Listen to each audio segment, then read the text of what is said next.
Captain's Log Supplemental. Today was super lame. No, that was super lame. Come on, be cool. Captain's Log Supplemental. The Penwicians have left, finally. Now you sound desperate. No, hold on. Okay. All right, breathe. Captain's Log Supplemental. The Penwicians...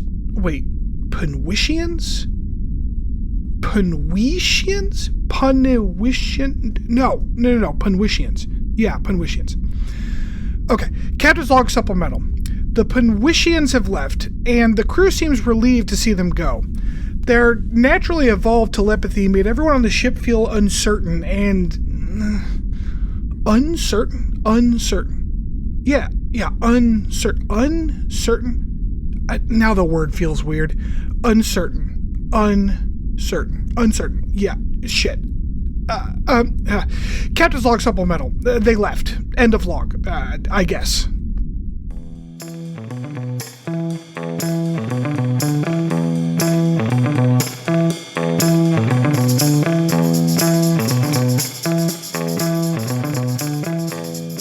Hello, and welcome back for another episode of Captain's Log Supplemental. My name is Rob Beach. As always, I'm joined by my two close friends, Matthew Stanford. Hello. And Chris Emmerich. Hey, yo. So today's episode was episode 11, Cold Front. We opened... I forgot the whole... Sure did. Sure did. No, it's okay, Rob. I'll just do that part. Hey, everybody. Don't forget to rate and review us on Apple Podcasts and all that stuff, because we need 5-star reviews, and Rob is too nervous to ask you for them, so I'll take care of it. I will not beg. Or maybe I will. Will I remember to? Okay. So we opened today's episode with one of our Suliban friends. I think the guy on the table was Silic. Is yes. that who that's supposed to be? Okay. Yes. Correct. That's what I thought.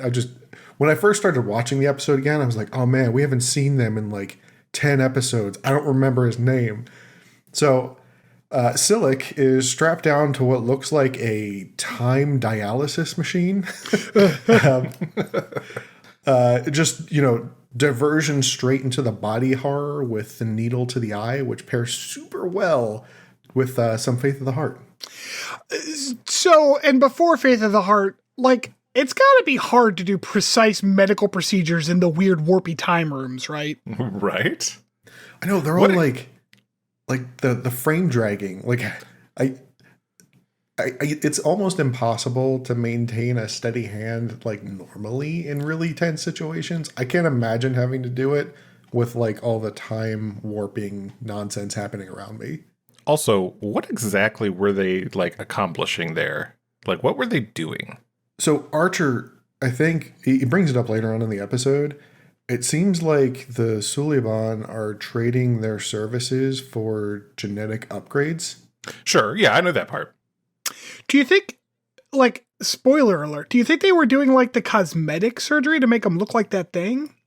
But he No, he wharfs out of that later. Yeah, exactly. Because I thought that's what it was at first because obviously I've seen this one before. And I was trying to remember what exactly they were accomplishing there. But he seems to have all of his power stuff. He still gets all smooshy and maybe and changes his shape. And did he have the shapeshifter ship before? Maybe that's what they were giving him. Maybe. I thought they were taking something away though. He was you're disabling me or something. Punished? Yes. Maybe punishment to them is just a random needle job to the brain. That does sound very uncomfortable. They took away his time eye, so now he can only see things in the present. Yeah, that's what it was. We'll go with that. Sure. Okay. Sure. So, we get some Faith of the Heart right after, which just seemed super inappropriate after that situation, and dive straight into Travis complaining to Hoshi about their movie night. So, I think this is the first episode where they don't start eating food, start with them eating food. Instead, they're just complaining about the Night of the Killer Androids movie they had to watch together. I like how Hoshi held the elevator door for him, which is so... my immersion was completely shattered. People don't do that. What are you talking about? I live in Missouri. People do that all the time. Yeah, no. Yeah, I work in a hospital. It was also a standard operating procedure to be nice to people. No, that's unacceptable. But yes, apparently, like, what was it like? They said they had like 50,000 movies in the database, and they had to pick that one. 50,000 doesn't seem like a lot of movies, right? Compared to like, well, this is like before, like, you know, streaming services and everything. So it's like, yeah, I mean, I have that. right? I think I looked up that like Amazon has like 37 or 40,000 movies available on it. I think those are the free movies. Mm-hmm. So do they store the movies in like Enterprise's data banks, or do they like stream it over the subspace? I mean, at this point, I would have to think they stored them in the data banks. Yeah, I don't, especially since it's a movie. Like, I imagine by the year 22, whatever this is, like, movie files are so small compared to their normal stuff that they can just have that database with them, right? Oh, that's true. They probably got some killer compression. Anyway, so incredibly, Enterprise's scanners can pick up ships like light years away and discern them from the background noise of a stellar nursery. I thought that was pretty impressive. Right before this, by the way, I wanted to note that I think for the first time in this show, Reed showed some emotion other than tight ass. He made a little joke. I thought that was nice. I don't even remember him making a joke. Yeah, it was barely a joke. Oh. He was talking to Hoshi and Mayweather as they came on the bridge, and he's like, how about that movie, guys? Oh, yeah. Oh, that's right. Yeah. See, that's his form of a joke. But, yeah. His character is very strange. His character, I feel like his character is like whatever the writers need this week. Yeah, he's just kind of like certainly at this point in the conversation. Yeah, not a lot of dialogue from him. Sorry, you were saying Stellar Nursery. Oh yes, so yeah, they managed to like discern that ships existed light years away, like amidst a stellar nursery. So they decide to pay them a visit. When they get there, Archer calls up one of the ships, Captain Fraddock. Hold on. We're just going to gloss over the most advanced piece of technology that has ever been seen in Star Trek. What's that? Did y'all see that crazy ass salt shaker he was using? No. Oh my god. That. Oh my god. It was like a long stick with a ball at the end, and he picked the stick up by the top and then like waggled it back and forth over his food. It's like the most rich person salt shaker that you could possibly. I don't even know how you load it. It probably gets loaded at the factory and then you just throw the fucker away when you're done. Like, it was the weirdest goddamn salt shaker. So he's on a ship with a whole bunch of religious folks on it. Like, what if that was their what's the thing in Catholic ceremonies that holds like the BO of Christ? I don't know what that thing is. There's a word for it. I can't think of what it is. It's the frankincense or the myrrh or whatever. Fucking the smoky lantern shit that always makes my mother-in-law cough. Incense? There you go. Yes. That's what it is. Well, that's what's inside it. There is a name for the vessel itself. Oh, I see what you're saying. Yep, I knew that name at one point, but it's escaping me at the moment. I do as well. My in-laws are going to kill me for not remembering that, but that's okay. It's all right. We no longer have any Catholics listening to us, thanks to me. So, this Captain Fraddock censor is not a censor. That's it. Yes, thank you. So they use their sensors. Mm-hmm. So Captain Sensor Wielder is not entertained by Archer's conversational phone call. Oh my god. That guy was so fucking funny because he's like, can I help you? I'm doing my job right now. Like, I did enjoy it. It was so great. And I think that he's a good example of like the difference between the humans who are like new to this and the species that have like clearly been out and about for a while. Cause this guy's like, can y'all calm the fuck down? This is my day job. It's just like some random dude just pulled up to like some trucker. Like, hello, we would like to make peaceful contact with you. I'm like, I gotta take a shit. Yeah. He's the equivalent of a trucker that watches a grown ass adult doing that like pumping arm motion to blow the horn. It was. He's probably like my favorite of all of the bit characters that we've seen so far. 100%. For sure. Yeah. Fucking Godspeed, transport dude. Like, Jesus Christ. Yeah. So, while Archer, clearly didn't win Braddock over, he did convince some of the celebrants to like go on board the Enterprise and share pleasantries, right? So they show up on Enterprise and they give Archer a clock that throughout this entire episode he never figures out how to read. Yeah, I have this note at the very end, but it'll work here. Why would he expect to ever learn how to read it? It's a clock based on the time of a planet he's never been to. Right. Like, I know we kind of touched on this. Like, stardates are a weird thing, and I know how they're explained kind of changes throughout, like, even the original series as it goes on. But yeah, like, if you don't have any frame of reference, right, you'll never be able to figure it out. And like, Archer doesn't even use star dates. If you listen to his like log entries, it's like January such and such, 22, 20, like he uses like Gregorian dates. Oh, I don't think I noticed that before. Yeah. Listen to the next episode or whatever when he makes a log. Like he always uses Gregorian dating. So the second gift was that booze? Like, yes. I know they said that it would enhance the experience. Okay, totally sacraments. I think it's kind of like sacramental wine, like, or gotcha. like the just to be egalitarian here, like, or the big old bottle of sweet Jewish wine that you bust out once a year on Passover so you can dip your fingers. Yeah, Manischewitz. Yes, exactly. So I did appreciate, though. So the celebrants said that, they specifically normally fast during this time, but they were like happy to share a meal with the crew of the Enterprise. So like it was nice kind of seeing the welcome interaction returned by people, because I feel like up till now, the one thing I do have to feel bad about Archer for is like he always tries to be jovial, and I feel like everyone always shuts him down. Yeah, but like for the humans on this part of the interaction, because the aliens were like, they're doing their best, but they're here for a reason, right? The humans are so fucking awkward for people who are literally out here to meet aliens. Like, right. That's their job. And they're like, right. On Earth, the traditional greeting is typically a handshake. Now watch me hold my arm weird. Which is funny because like, even back in 2001, that wasn't true. Like, there were more people in Asia than there are in Europe and America and whatnot, and they don't shake hands as a traditional greeting. So, like, no, it's not. like, stop.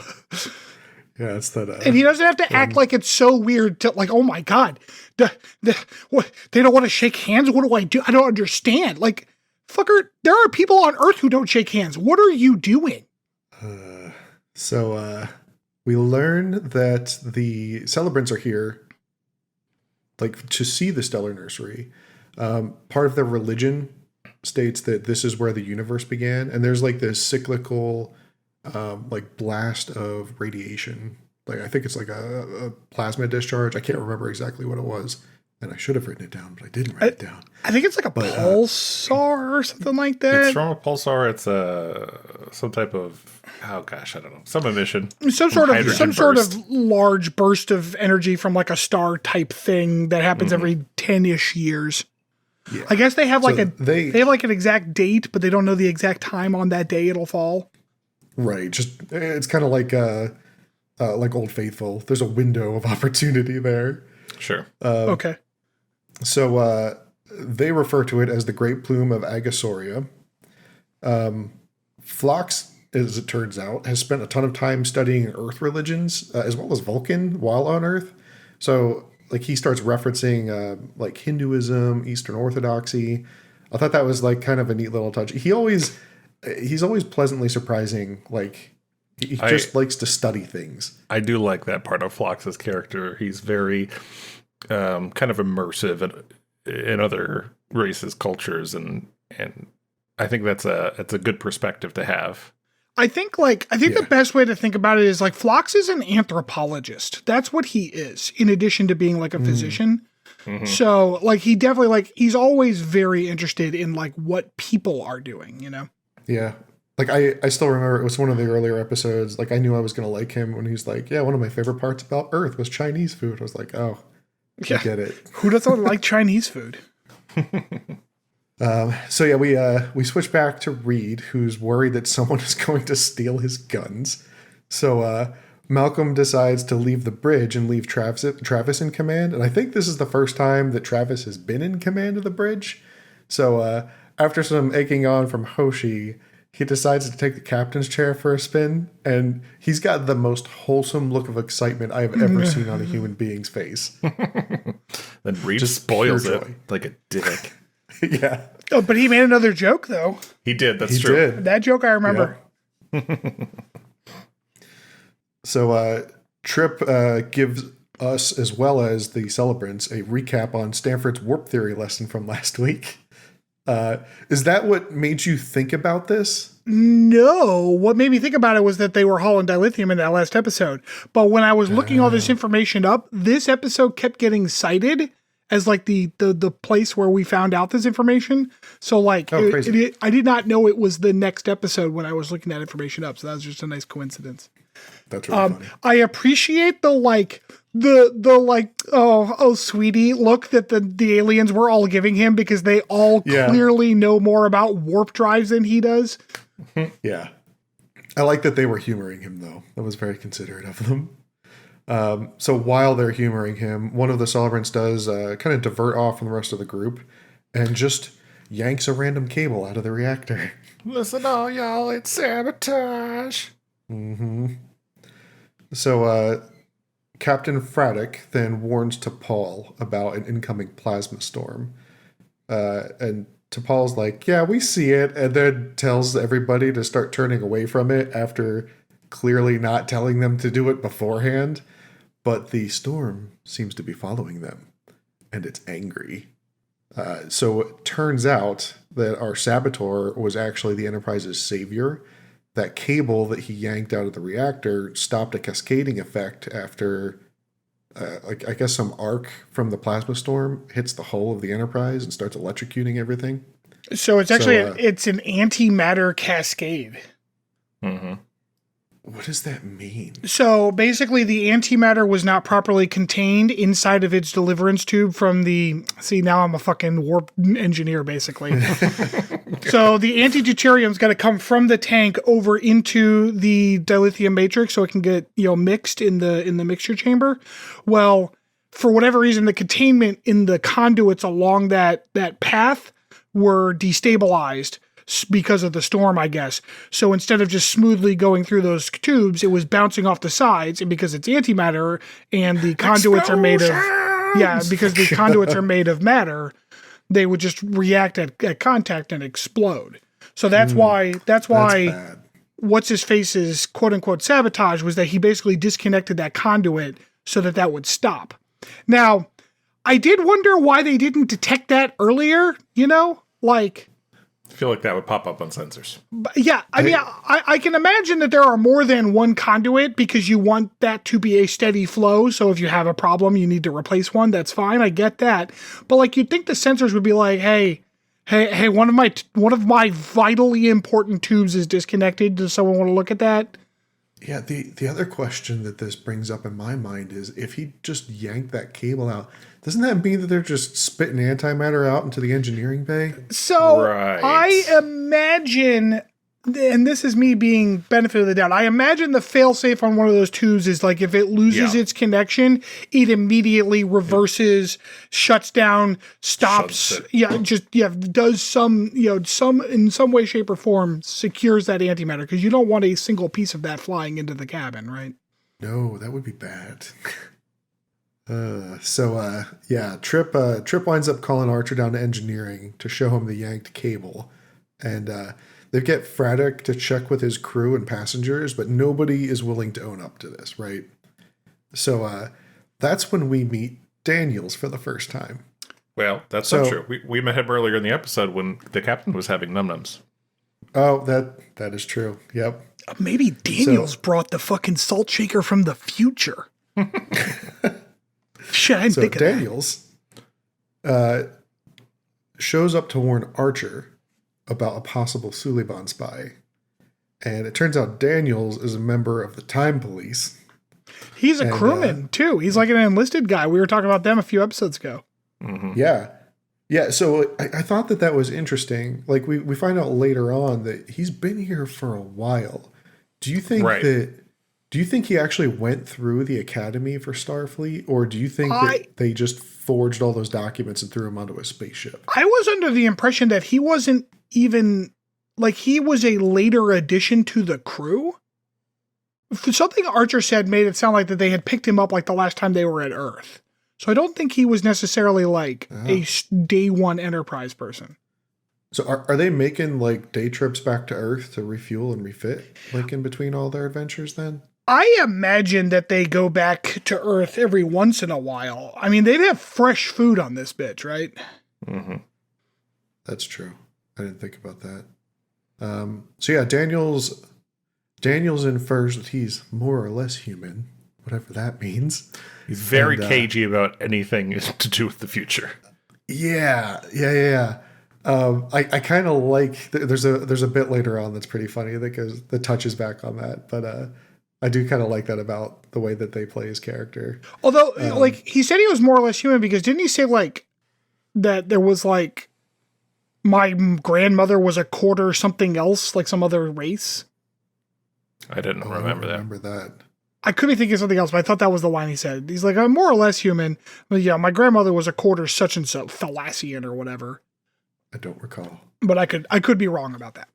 So he explains that he goes through the entire like backstory of the temporal accord and kind of delivers all of this in an information dump to Archer.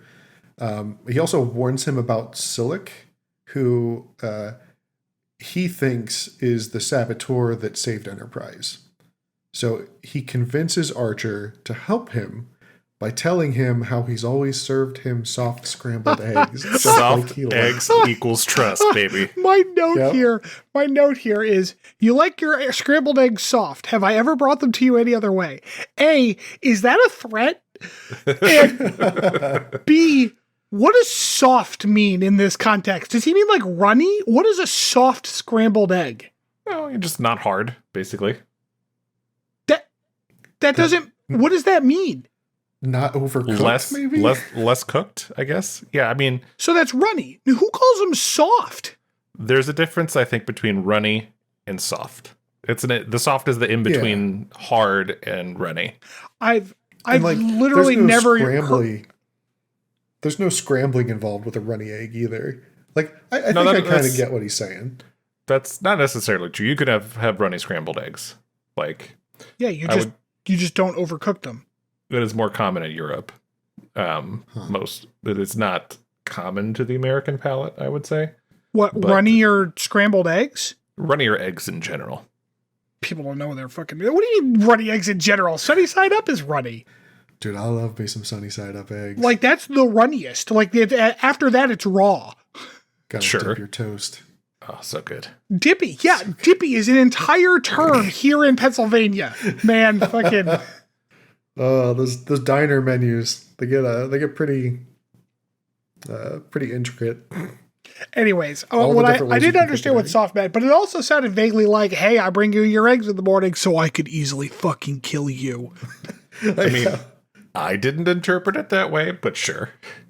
I could tell that's not what he meant, but I totally get where you're coming from, Stanford. That's what it sounded. Also, so he's explaining to Archer about the temporal Cold War and like the temporal accords and like the time stream and shit. And he's using this like holographic display that takes over the room and just shows a bunch of shit. Nothing in that display was useful. It was fucking bonkers. There was just lines going everywhere. There were like 14 colors and there was just there was not a single word. There were no letters anywhere. And Archer's looking at it all like, yeah, all right. Sure, yeah, definitely. Yeah, yeah, right there. Okay, I see. Tuesday. I get it, yeah. None of it. It's clearly one of those things where it's like, the actors were told like, no, don't worry. The special effects people are going to make this make sense. Yeah, and 100%. The actors are like, okay, no problem. So they do their thing. And then the special effects people are like, fucking do whatever we want, man. And it's fucking bananas. Or like the creative director's like, nah, make it look crazy. I want this to be cool. Look, in the future, infographics don't make sense. It's like every time in an action movie where you have to watch somebody hack something. That's what this was. So Archer goes back to consult with Trip and T'Pol on his newfound discovery of Daniel's true person. They find the explanation a little unbelievable, right? And I feel like that's totally understandable. The whole thing sounds a little outlandish. Kind of like, Archer just saw some double rainbow or something and wanted to report back. Archer wants them to help Daniels regardless, though. And Trip and T'Pol, they're just kind of along for the ride. They're in on this. I do appreciate T'Pol's assessment of the situation, though.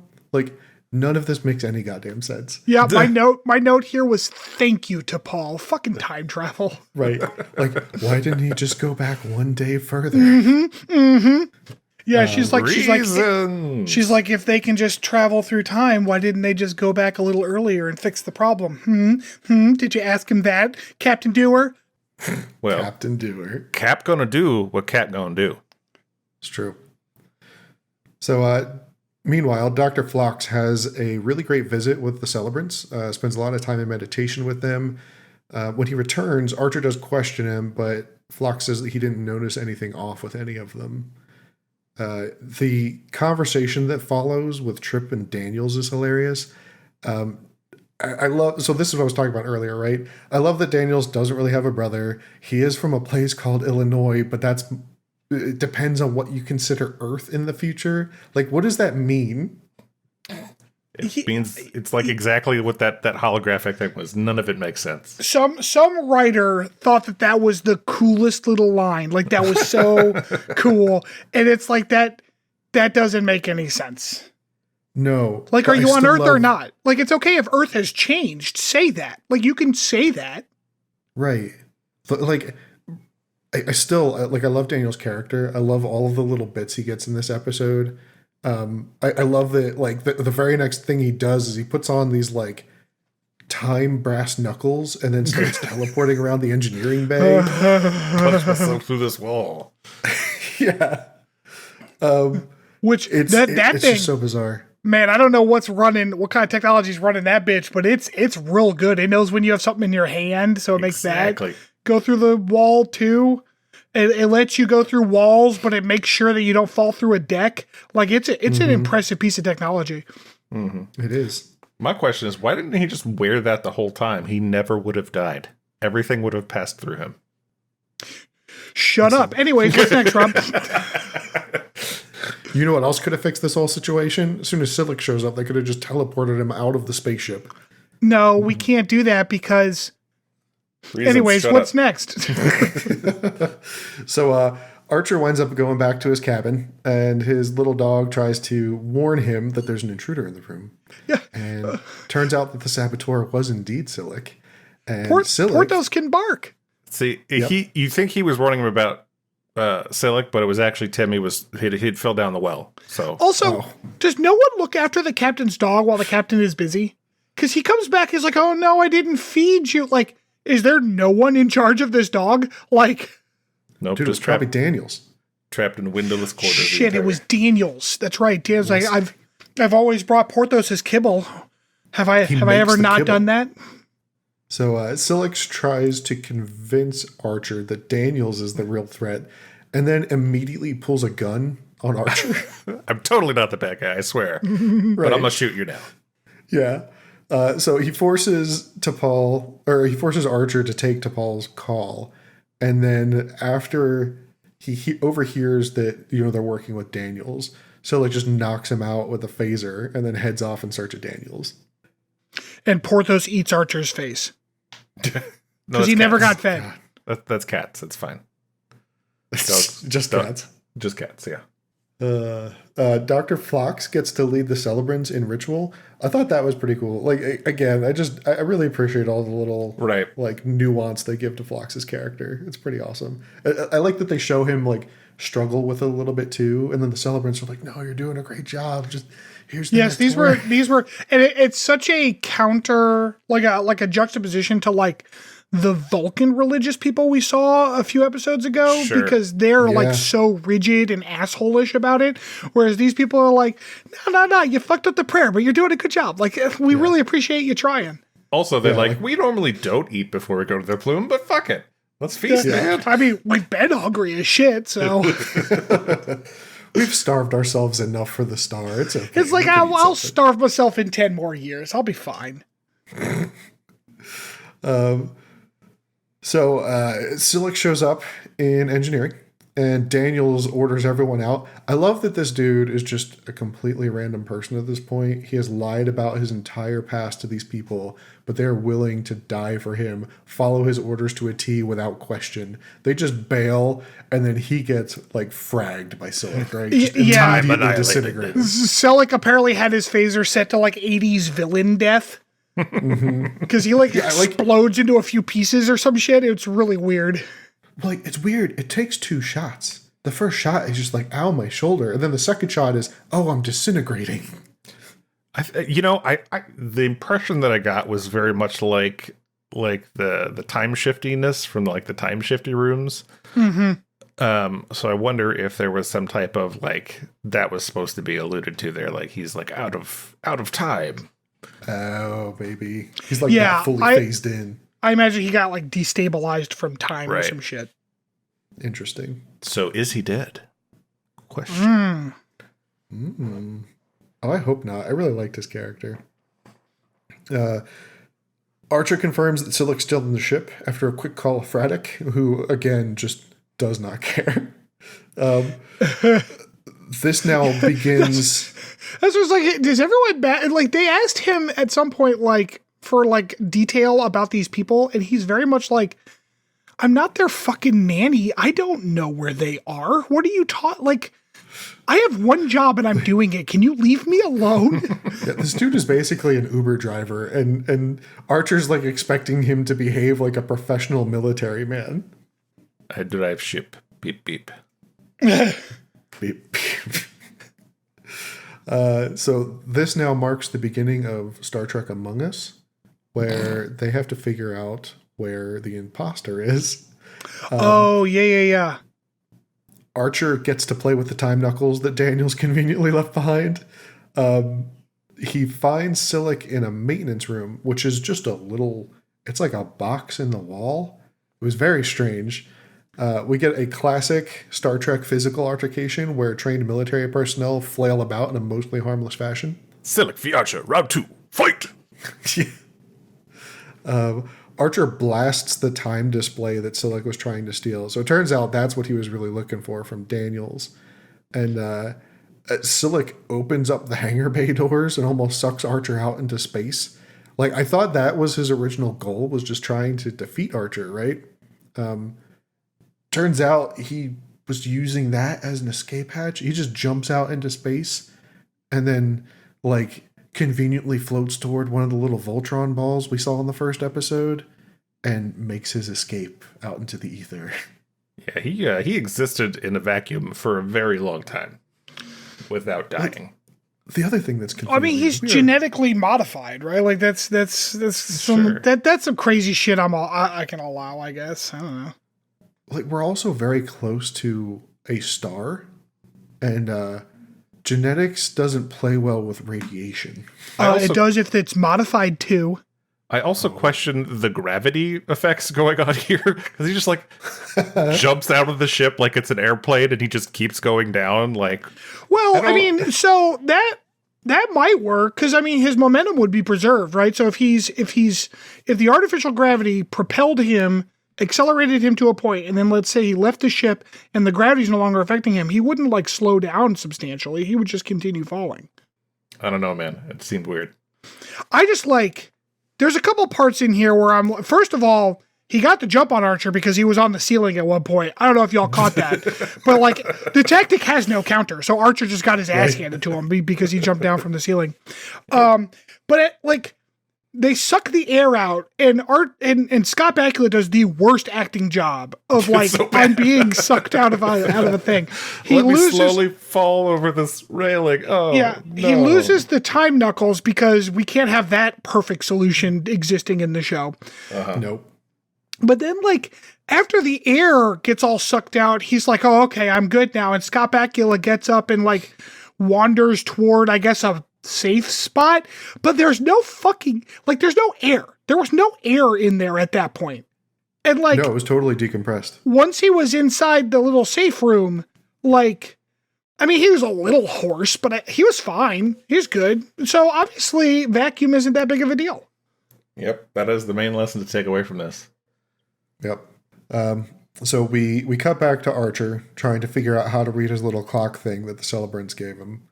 And he's complaining about having to write a very lengthy report back to Starfleet on the whole situation. And then T'Pol offers to help him. Have we ever heard a captain's log where somebody helped?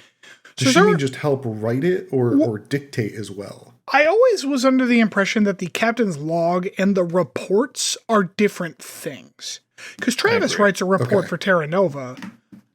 Oh, that's true. Yeah, I like the captain's log are like the personal logs that the captain keeps, like, which is very like naval tradition kind of thing. But like the reports are like the paperwork they file back with home base, you know. Gotcha. Yeah, this one's gonna take like 2 appendices. We end the episode with Reed locking down Daniel's room. I think it's Daniel's room anyway. With what I can only assume, the top bed. Yeah. I can only assume, based off the blinking red lights and the beeping, that this was some sort of a trip mine. I know it's a quarters boot device, right? Which my note here is, why is that a thing? Is it in case they have to like show the room when the guy's not home so they can have the key to it? Like, why does the ship have a specialty device to lock a crew quarter? That seems very bizarrely specific. And also, they're like, we're going to lock down his quarters because God knows what else is in there. Fucking ransack the place. Find out what's in there. Like, what are you talking about? More time knuckles? A bomb? Who fucking knows? Like, he's just got a little black hole in a briefcase in there. Shit, yeah, man. Just like, yeah. So no, we're gonna install the key box on there in case the realtor needs to open it up later. But otherwise, no one's allowed in there. Yeah, because it wasn't just Daniel's quarters. There was another crewman who was sharing the quarters with him. So that guy got reassigned. Yeah, I don't know if you could tell or not, but this was a great episode. I really enjoyed this one. I actually, so far, this has been my favorite. This has been the most like standard Star Trek episode so far. Yeah, it was like good. I enjoyed it. Good B plot that didn't really have anything to do with the A plot, but just kind of touched a little bit, but was interesting, and that's the whole Phlox thing and the celebrants. Despite the time travel bullshit, like, you know, a solid storyline with one little twist, and like it was good. It was a good episode. This is like the first like kind of primary storyline like arc that they've retouched on since like the first episode, right? That's true. Yeah. Yeah. So we're gonna take a short break here, and we'll be back for our deep dive.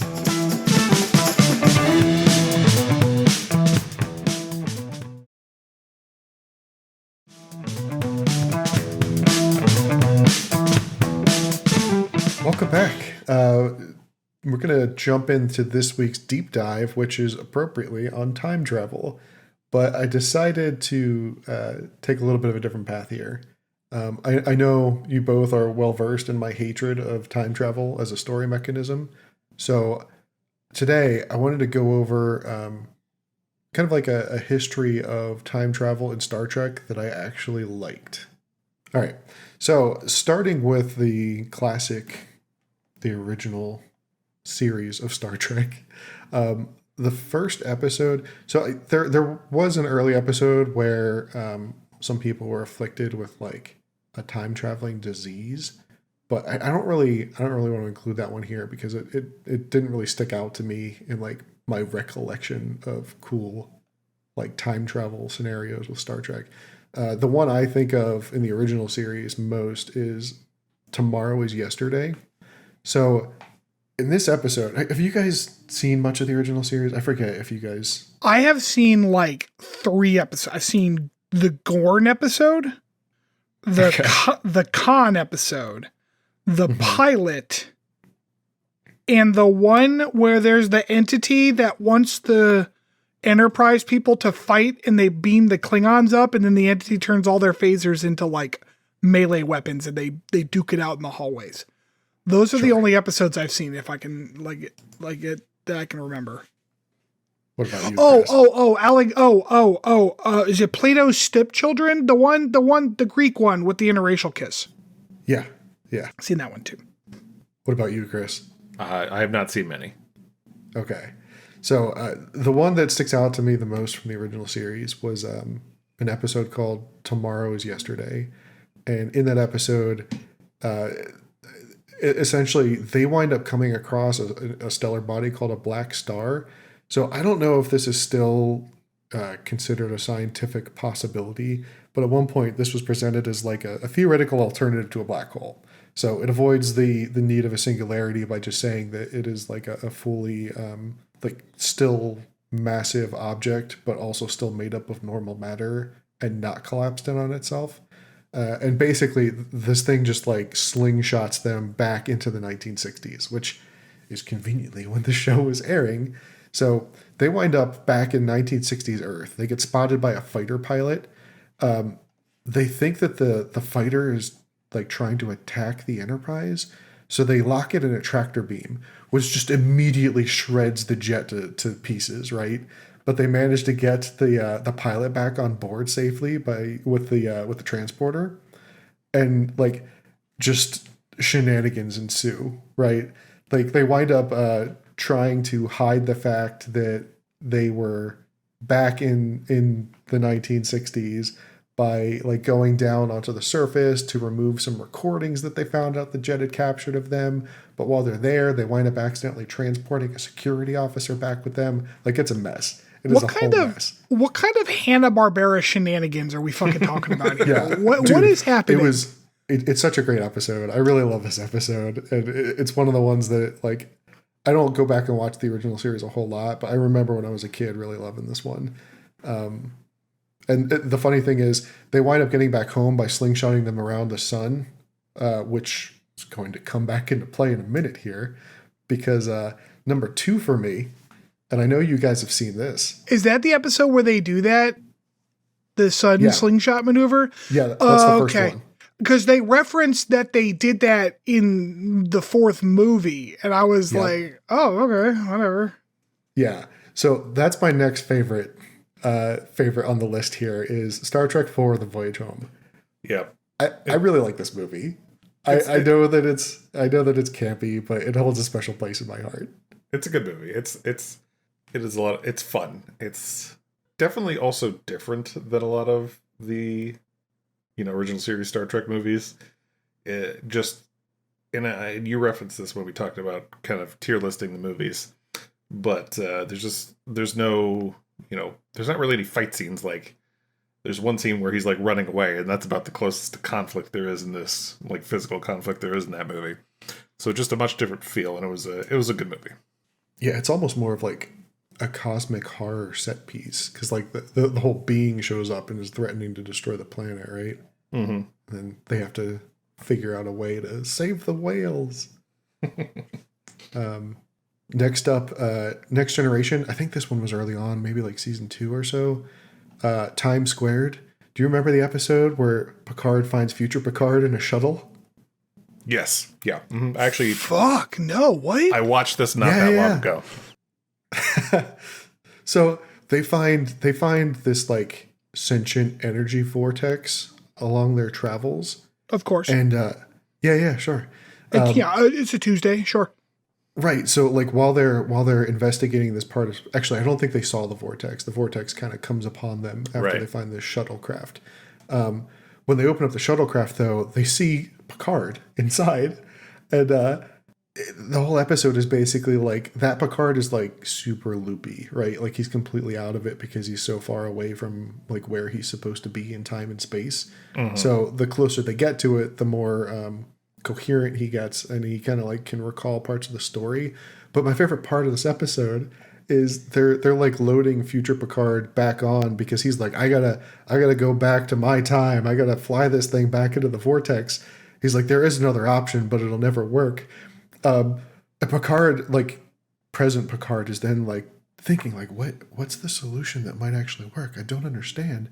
And then like he seems to just suddenly realize like what the problem is. So he turns around and then he shoots future Picard with a phaser. And then like he's like, no, the only answer is we have to plunge the Enterprise into the vortex at full speed and like keep it on track. And it totally works. Like they wind up blasting through the vortex and wind up back in normal space. It's a super weird episode. That was good though. I did enjoy that episode. Wow, I don't remember that one at all. Shit. Yeah. 2 Picards. Next one is also Next Generation. All Good Things. This is the series finale. And Stanford, I know you already hate this episode because it's mostly Q. It's mostly cute. So it was all right. It was a fairly okay wrap to the show. Q's just being a dick the whole time, but like whatever.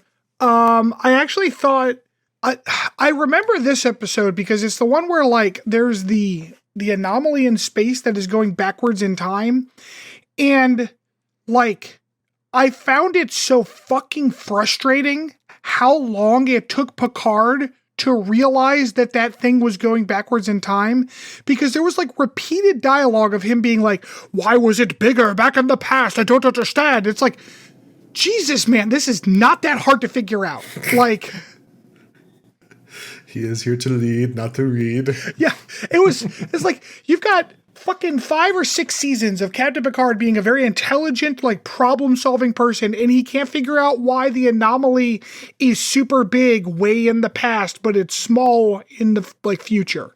Like, I mean, that's not. He's also like his mind isn't really given any rest here. Like he's teleporting randomly between 3 different time periods. I don't know that my mind would be thinking 100% straight in that situation either. Well, he needs to knock it off. Fucking hell, man. But that's the one where Riker shows up in like the Enterprise D, but they threw an extra nacelle on it, which is it's so dumb. It's dumb because like I don't think that would actually do anything, because as we discussed, what nacelles actually accomplish, like okay, man, whatever. It's a backup for when they get one blown off in combat. Yeah, it's like the 757 Enterprise or whatever. Yep. Mm-hmm. So after that, there are 2 Star Trek movies, or Next Generation movies anyway. One was Generations, which I really liked. Well, that one doesn't go back in time at all. Wait, I guess it does. They wind up going through the energy ribbon. Right at the end, they kind of mess with time a little bit, because they go back, because the sun gets blown up, then Picard goes into the ribbon with Malcolm McDowell, and then he meets Kirk, and then they show back up in the real world after Guinan tells him what to do, to right before Malcolm McDowell blows up the sun. So I guess that's like a pretty, like he travels in time like a total of 20 minutes. It's not like a lot. I have in my notes here, it's just, you mean we can have Kirk and Picard? Capard. There is a moment in that movie when that happens too, because like Picard and Malcolm McDowell fight, and then Malcolm McDowell is successful, right? But there's a sequence where like Malcolm McDowell doesn't realize that Picard is inside his little shield, and then like he's like standing on the bridge like fucking with his garage door opener, and then he looks up and Picard's just there, and then they just have like old white guy fight. And then he succeeds. Picard goes and meets Kirk, and he convinces Kirk to come back with him, and so that it cuts back to that moment where Malcolm McDowell is fucking with the garage door opener, and he looks up, and instead of Picard, it's Kirk. And Malcolm McDowell's like, who are you? This random dude just showed up. I also really liked First Contact.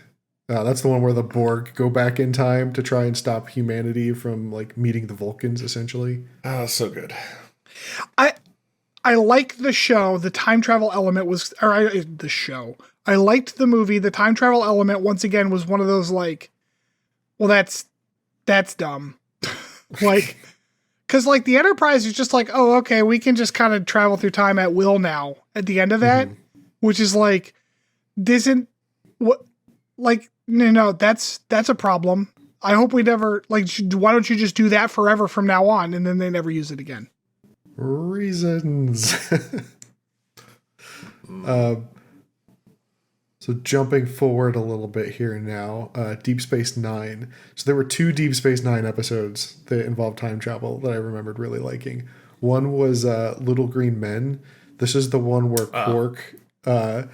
Quark winds up being the Roswell incident. Yeah, that was actually a really fun episode. That was a good one. Yeah. And then the other one, I don't know how either of you is going to feel about this, but just from like a cinematography standpoint, this episode is incredible. Trials and Tribulations. I am very aware of that episode. It's so good. That one's actually pretty fun. It is a cool, fun episode with lots of like self-referencing, deprecating like jokes, and it's just a good time all around. Yeah. This is the one where like Worf acknowledges the fact that Klingons don't look the same. Right. Yeah, yes. Exactly. Which keeps them canon. Although there is actually another DS9 episode where they go back in time because, and this is where it's like, oh, I guess in Star Trek they don't have facial recognition software because Cisco goes back in time to like the 2010 or something, where like there's like the poor people live in the shitty part of town and there's like a riot and he leads the riot and he's like a famous like hero. And then they have pictures of him in the database, and later he's like on DS9 looking kind of embarrassed because his picture's in this like historical database. Right. But it's also like, once time travel is established to be a possibility, do you think like, shouldn't Starfleet just comb everything with facial recognition software to find out which of their officers fucked around in time? Right. But like, so part of me worries about that because even today, people have doppelgangers and there are humans that look remarkably similar to other humans. Oh yeah. Like there's like fake it. There's like a Keanu Reeves doppelganger from like the 1800s or some shit. That's wild. So yeah, I went back, I like dug into this one a little more because I remembered this episode while I was researching like time travel in Star Trek.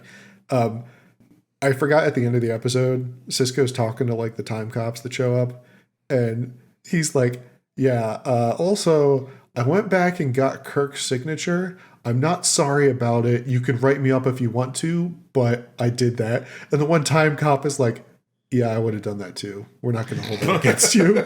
I like how he's like, I guess I'll take the minor misdemeanor of fucking around with time. Like, right. You'd think that'd be a bigger infraction. It's so good. So there are also 2 episodes of Voyager. These are both very early on, so I actually remembered these ones. This was before I quit watching, shortly thereafter, I'm sure. One was episode 2, Parallax. This is where the crew finds another ship caught in a quantum singularity, and turns out that it's Voyager. Mm. And then episode 3, the very next episode, Time and Again. This is the one where Janeway and Paris get stuck in a temporal anomaly after tracking down, they called it a polaric detonation on a nearby planet. I don't really know what that means. I don't remember the episode all that well. But they get sent back in time, and then they have the moral dilemma where they have to, like, they have the option to stop the explosion from happening in the first place and essentially save the local populace that was completely unaware of what was happening. Yeah. And Janeway does it, which surprised me. Yeah. Janeway's got her shit in one bag, man. Like, she's not the captain I would have expected to do that. Yeah, she's got a very strong moral compass. Yeah, I guess so. But the Except when it comes to Tuvix. yeah, all right.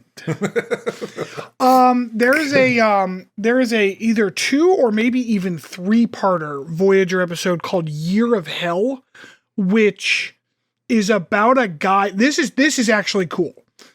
A guy in an alien race that Voyager happens to be kind of traveling through their space, has invented a device that will like remove planets from time, and the time stream will basically adjust itself around it, right? So his wife dies of some kind of disease or something that was like able to be prevented like a couple years after her death. No, I'm sorry. I take that back. His wife gets erased by the time thing that he created in an accident. Okay. And so he is on a mission to get the timeline to be back to the way it was so that his wife will show back up. So they're going around like this system and time wiping these planets in accordance with like a computer model of how that'll change the timeline, hoping to get it back to what like he thinks is normal, right? Well, Voyager shows up in the middle of this process. So the beginning of the episode starts with like Voyager meeting like some punk little like scout like guard ship, and they're like, nah, we don't want you coming through our space. And Janeway's like, do you see this big ass ship I've got here? Fuck you. We need to go through. And then the time wipe like waves over them, and the ship is suddenly like twice as big as the Voyager. And oh no, they don't know. They're now acting as if this was always the case. And Janeway's like, we really got to get through this space. We're going to have to be very, very careful because these people are clearly very technologically advanced. So it's like this kind of weird thing where you get this Star Trek series like of episodes where the Voyager crew is not the ones doing the time traveling. So they're not the ones who are aware.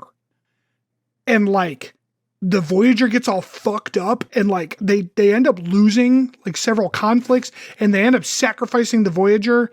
But because they like blow up the time ship, it like resets everything. So like it's okay, but like it's a good set. It's probably one of the better bits of like storytelling throughout the series. Interesting. Yeah, when you said, episodes of your favorite time travel with Star Trek, that is the first and only one I thought of.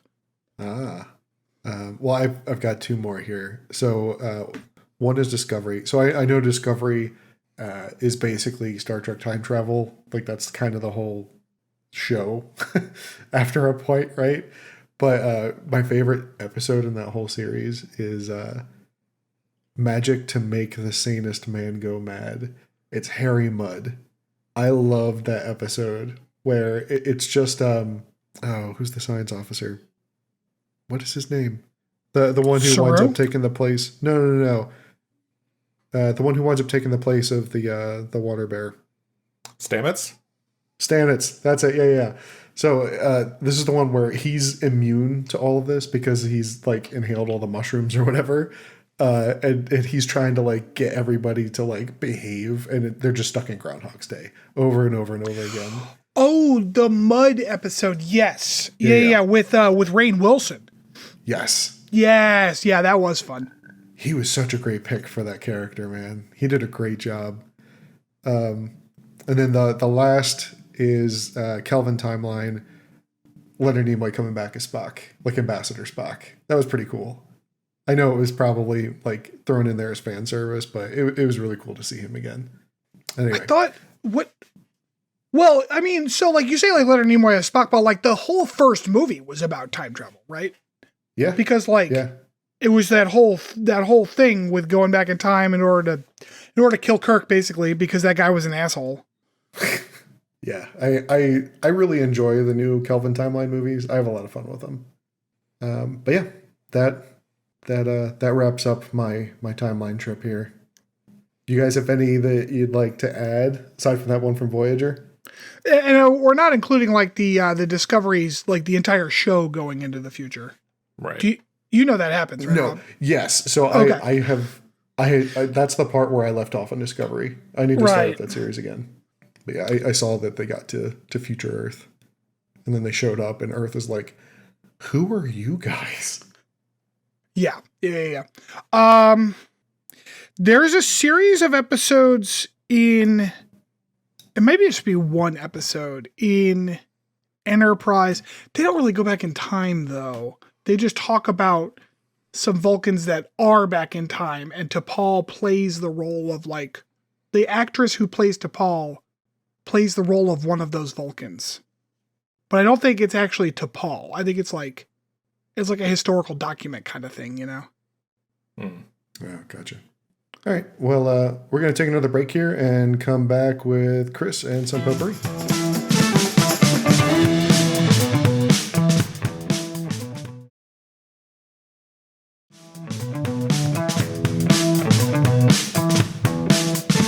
Welcome back, everybody. It is time for our potpourri segment. In this episode, I will be doing some trivia, some time travel related trivia, actually. Oh God, because we famously have already done. So the problem is that like I've been editing these over the last couple weeks, so it is fresh in my mind how bad we did at the trivia last time. I'm gonna start you off with some gimmies, so at least you get a couple before we go on. Okay. Everybody ready? Yeah. One of the most classic time loop movies of all time is Groundhog's Day. It features an egotistical and self-centered reporter who is stuck reliving Groundhog Day over and over again, infinitely. What actor played the role of Phil Connors, the main character? Is this just like just to say the answer kind of thing? Yes. Yeah, this is Bill Murray. Bill Murray is correct. See, I told you I'd give you some easy ones to start out with. That movie is so fucking problematic when you think about it from the ladies' perspective. Any movie Bill Murray is in from that time period is problematic from the ladies' perspective. You're not wrong. But there's also this level of like, ooh, that's some grade A gaslighting right there. Ooh, fuck. Yes, indeed. All right, question 2. In the movie Star Trek First Contact, which enemy faction travels back in time to take over the Earth? Borg. Yeah. See, I told you. Easy ones right off the bat. All right. Question 3. What is not one of the skills that Phil Connors learned during his time reliving Groundhog's Day? Are there multiple choice, or do I just have to guess a skill he didn't learn? Oh, God. I haven't seen this movie in so long. Wait. Is there a list? There is not a list. But yes, you are correct, actually. It is to be a chef. Yeah. Wait. There's so many. He didn't learn Portuguese either. Like, what are we doing here?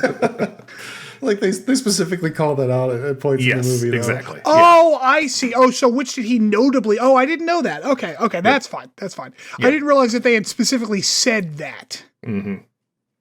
Like replaying that whole movie in my head, which is weird because I'm replaying Groundhog's Day in my head. I don't know if you're aware, by the way, that the writers of the movie have said that they estimate that he lived that day like for hundreds of years, like 300 years or whatever. Which I want to see the movie that's the next day where he is completely incapable of understanding the world whatsoever. All right. Donnie Darko is the mesmerizing story of a young man who is visited by a mysterious time traveler in a demonic-looking bunny suit. During which decade does the film take place? The 90s. I believe it's the 80s, right? Stanford, you are correct. It is the 80s. Yeah.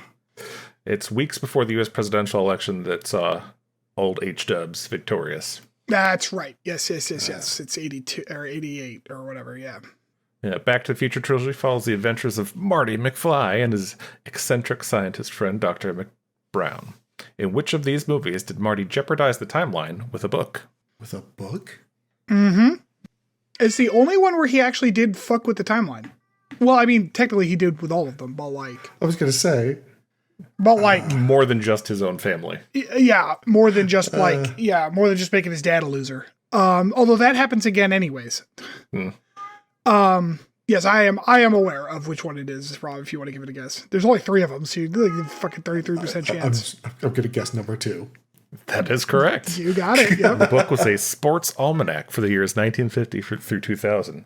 He happened upon it while at a secondhand store, and after he purchased the book, Doc took it and threw it away from him, and old Biff Tannen dug it out of the trash. Made a whole lot of money on bets. Yeah, that's what Biff Tannen, in that movie, clearly, Leo. Oh my God, my cat. Biff Tannen, clearly a Donald Trump. Very much so. Number 6. I'm not familiar with this one, but I'll ask it anyway. A man starts a conversation on his father's old CB radio, changing the future in the process. You What's want the the movie? name of the movie? Yeah, what's the movie? Wavelength. Close. Is it Waveform. Frequency. Frequency? Oh. Shit. Sorry. Yep. It's Frequency. Shit. Yes. Yeah. That's got oh God, what is that actor's name? God, he was in everything back then. I actually saw that shit in the theater. He gets his neighbor to invest in Yahoo. Nice. And this was back when Yahoo was like big, right before Google destroyed it.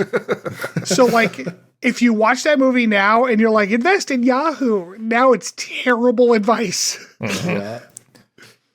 All right. In the original Back to the Future, what successful job does George McFly end up with thanks to his son Marty's interference?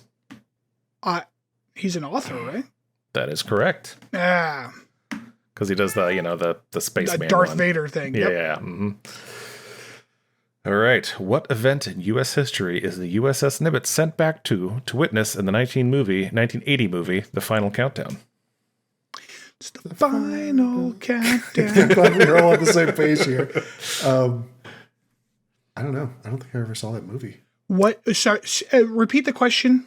What event in U.S. history is the USS Nimitz sent back to witness in the 1980 movie, The Final Countdown? Jesus Christ. I don't know. I was thinking like Philadelphia experiment, but they go forward in time. God, if I had to guess, I would say one of the atomic bombs. You're not far off. It's the attack on Pearl Harbor. Oh, okay. Sure. A United States aircraft carrier encounters a strange fog and is transported to a time just before the attack on Pearl Harbor. The crew encounters a 40-style music on the radio, a Japanese Zero Scout plane, and the Pacific Fleet, including the Arizona, still safe in Honolulu. All right. In the 1984 film, The Terminator, how many human beings are depicted traveling through time? 3. In the first one, just one. Just one is correct. Yeah, it's John Connor. While 2 individuals travel back in time, one is just a cyborg. The other is, well, a dude. All right, let's see. Some guy. It's John Connor.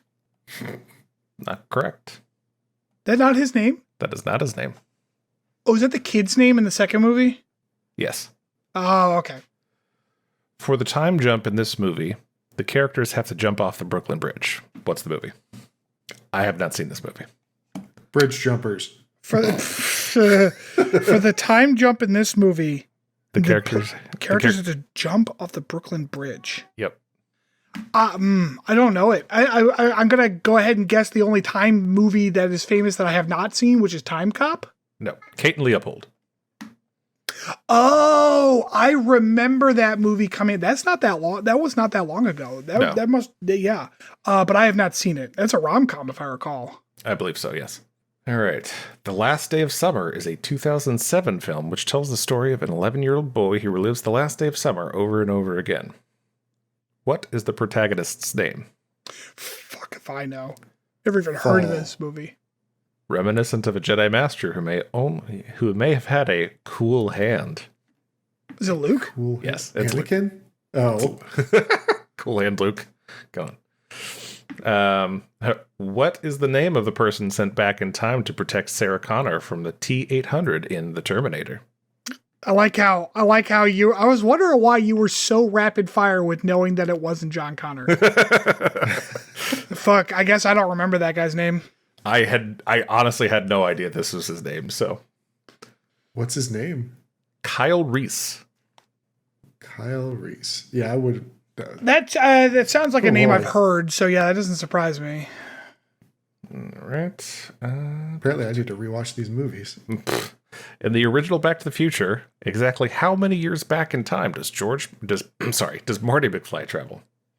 The original Back to the Future. I just had a whole discussion with somebody about this, so I do know this. So I'll let you go, Rob. Dude, I would do the math, but I don't even remember what year the movie was set to take place in. 1985. 30. Yeah, there you go. Bingo. 30 years. Yep, 1955. Yeah. Yep. All right. Here's a gimme for you guys. Through Nemesis, how many Star Trek films have dealt with the time travel? Have dealt Films? with the time travel. That was a slip by me. It is just So dealt with let time me travel. ask you, does Generations count? Because again, we had just talked about how there wasn't really time travel in there except for like a few minutes. I will say yes. Okay. So What about the Kelvin timeline? Are we including those? Well, he said through Nemesis, right? Correct. Oh, through Nemesis. Okay. So 1, 2, 3. Is that your answer? I think it might just be 3. I kept trying to think of like Three none is of the other correct. Oh, okay, shit. Yep. Just those 3. Let's see. Tom Cruise and Emily Blunt starred in a film where aliens have invaded Earth and humanity such a is good trying movie. to win back the planet. Cruise's character keeps dying and then we're leaving the same day. The film is called what? Do you want the original title or the one they changed it to? The one that it, released under. Okay. It released like theatrically. Yes. Okay, because when it went to streaming and DVD, they changed the title. Oh, I didn't know Did that. they? Yep. Oh, I don't know that I know the release then. What do you think it is? Is this the day after tomorrow?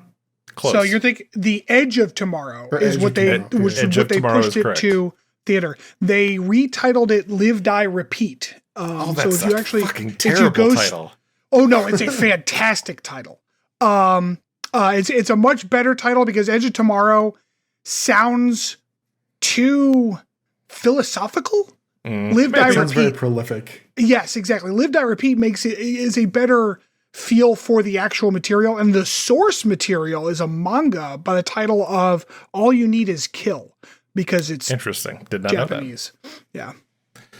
that. All right. Just a few more. In the movie X-Men Days of Future Past, which character is sent back in time to prevent an assassination? I'll let Rob go. Wolverine? Wolverine is correct. Although his brain is sent back in time. What real-life president is shown in the movie Contact? What real life president is shown in the movie Contact? It's got to be Clinton, right? Ford. Because Clinton is correct. yeah, it was out because I saw that in the theater too, so it must have been during Clinton's. The footage of Bill Clinton is taken from a real press conference regarding discovery of a meteorite found in the Arctic, Yes. believed to be from Mars. Yes, and I actually just heard a whole episode of a podcast about that specific meteor. In The Time Machine, Alexander Hardigan constructs a time machine of his own. When his fiancée Emma is killed, he tries to go back in time to save her. When his effort proves fruitless, he travels forward, ultimately landing 800,000 years in the future. There, Alexander befriends a race of people who are peaceful and live off the earth. What are these people called? I knew that was going to be your question too. God damn it. Fucking hell. There are 2 of them. There's the evil ones and the good ones. Yeah. One of them is it's like Marlock. So, the first one of these people that Alexander meets is called Mara. That's her name. Okay. Psylocke? I feel like Locke is the back end of it. The answer to this, Rob, unless you have a guess. I have no idea. I don't know the exact pronunciation of this because I don't think I ever saw this movie, but Eloy? The Eloy, yes, the Eloy. Those were the good ones, right? Yes. Uh-huh. Yeah, the bad ones are called something that ends in a hard consonant. Do you not have that answer in front of you? I do not. Time machine bad guys. Like, is it bad that the only reason I know those Morlock. is Big Bang Fucking Theory? A, man. They're called the Morlocks. You're close. All right. Second to last, we'll say. A World War II anti-radar experiment causes a naval ship to disappear in Virginia, throwing 2 of the sailors into the future. I just mentioned this movie. You did. What? What is the title of that movie? Yes. Virginia. No, it's know. It's the Philadelphia experiment. Correct. I believe Oh. the ship was called the Philadelphia. I watched that movie. The only thing I remember that from that movie is when he's in the urinal and he's like, "I'm peeing green." Yeah. It's a weird movie. Yeah. Let's see here. I'm a little disappointed that we haven't had like a looper question or a primer question. What's the one with like the weird like elephant octopi people? So like they're time travelers that like came back into the past to get the humans to help them in the future or something. So the only elephant octopi people thing I can even think of off the top of my head is in a book called Footfall, but they're just aliens. They're not like traveling through time. But I don't think there was ever a movie. Yeah, the only Looper-centric question was a brief description of Looper and what is the name of the movie. And I thought that was too easy. Right. All right. In which Austin Powers film does Austin travel back to 1969 after his mojo is stolen from his frozen body? Well, it's not the first one. Hold on. I'm trying to remember. It's got to be... Wait. No. Is it? It's the third one, right? No, it had to be the second one. What is the name of it? The second one? The Spy Who Shagged Me? That is correct. The Spy Who Shagged Me. I was trying to remember because he goes back in. Does he goes back in time in the third one too, right? Because he goes back in time to find Goldmember at that club. Yeah, I think that's right. The Spy Who Shagged Me was the second film in the Austin Powers comedy film franchise. In the year 1999, Dr. Evil travels back in time to 1969, a nice 30 years. That seems to be the going time frame, where he sends his henchman, Fat Bastard, to steal the mojo from a still frozen Austin Powers. Yes, that's right. All right, we'll do one more. Let me find a good one. This is just a big, long list of time travel trivia questions. So That's such a specific genre of question. It is. The internet has everything. What can you say? Oh, I remember the name of the movie I was thinking of. Arrival. It's got Jeremy Renner in it. That was really good. What the fuck? Oh. If you haven't watched it, you should watch it. God, no, It's really I hated that movie. Fucking hell, that movie was so bad. No. That movie, what did I say that movie was? Oh man, I was like, take the first half of Close Encounters and the back half of something else, and you've got that dumb fuck movie. No, that movie was so overhyped that it was I had so Okay. it was not I did not care for it. All right, I've got two more. One is from this list and one is my own. Okay. In the movie Interstellar, what object does Joseph Cooper interact with from within the Tesseract to communicate with his daughter in the past? Good one. Oh. Ooh, actually there's two. Was it a watch? I think it was a watch. It was a wristwatch, yes. Yeah. However, he also pushed books off the shelf. That is true. Yeah, he did. Yeah. All right, and then mine is, in what show does the main character in one of the episodes in a time loop begin his day eating oatmeal? Is it oatmeal? It is oatmeal. Oh, yeah. Rob, if it's any help, the other main character in this episode gets hit by a door at the beginning of this thing. What? I know you've seen it. We've talked about this episode. It's a great episode. Yeah. What are we talking about? It is Stargate SG-1. That is correct. Oh. That is a fantastic. There's this, because there's this part because it's him and Teal'c. Yeah. And Anderson is like, he's like, the worst part about this time loop is that I start every single time loop listening to Daniels, and I cannot for the life of me remember what he is talking about, but he wants my input on something. So just sitting there And then he was like, I can't imagine anything worse. And Teal'c goes, neither can I. And then it cuts to like what Teal'c goes through at the beginning of the time loop. And he immediately gets hit by a door because he like, someone opens a door into his face at the beginning of every time loop. That's so good. Oh my God. He was such a great character, man. He had his moments. Sometimes the bit was a little too much, but every once in a while it was good. It was good. Yeah. And like there was a part where they found the other ring and Daniels is trying to explain like why he thinks there's another ring on Earth. And so he's like ramping up to his point, and he's like, and it's like, we treat the rings like they're dialing a phone number. And he points at Teal'c and he goes, what happens when you dial your own phone number?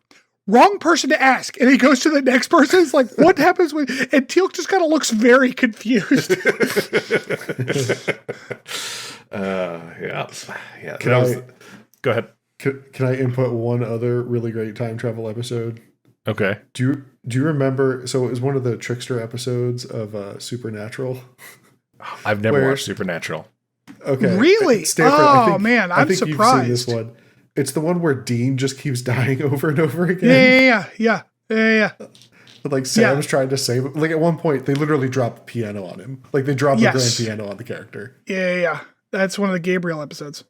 Yeah, that was pretty funny. Yeah, it's like Groundhog's Day, except that like Dean dies in comical ways every day. That's the Pig and a Poke episode. Yeah. Good times. Yeah. All right. Well, we did a lot better on that one. You did, yeah. Mm-hmm. Well, you did a lot better. Chris is tuning his like trivia game for us. Difficulty level, yeah. If you've never seen a movie called Primer, a fantastic time travel movie. Probably the best one I've ever seen. Let's check it out. So, well, that's definitely going to do us for the evening, though. This episode might be a little long. But hey, thanks for joining us, everybody. Like I said at the top, make sure you are, if you can spare the time, we would very much appreciate a rate and a review. Especially if you like the show, or even if you don't, we'll take a 5-star rating out of you. I don't care. Apple Podcasts and Spotify is where you can go rate us. Apparently that matters. We are all very new at this. So like, I don't know, I listen to a lot of podcasts and they all say that shit. So it must be important. And hopefully we can get some more ears on this. And come talk at us on Twitter and our email, because we're lonely. We need some people to talk to. But I think that'll do us for the night. So good night, everybody. Bye-bye.